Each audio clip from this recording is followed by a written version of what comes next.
हत्तीकडून हडलगे येथे जेसीबी मशीनची मोडतोड, शेतातील पाईप लाईनही विस्कटली. वन विभाग ठरतोय हत्तीपुढे हतबल.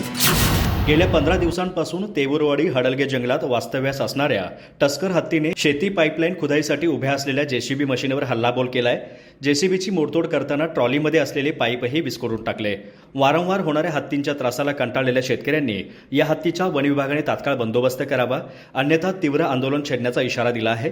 याबाबत मिळालेल्या माहितीनुसार तेवुरवाडी येथील अशोक ज्योतिबा पाटील हे शेतकरी घटप्रभा नदीवरून पाईपलाईन टाकत आहेत. यासाठी सुधीर पाटील यांचा जेसीबी त्यांनी भाड्याने घेतला आहे. काल मंगळवारी सायंकाळी काम थांबल्यावर जेसीबी तेथेच शेतात उभा करण्यात आला होता.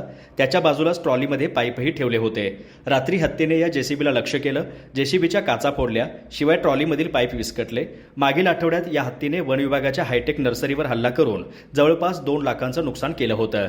तसेच घटप्रभा नदीपात्रातील विद्युत मोटारींचेही बॅरेल फोडून पाईपलाईनचं नुकसान केलं होतं.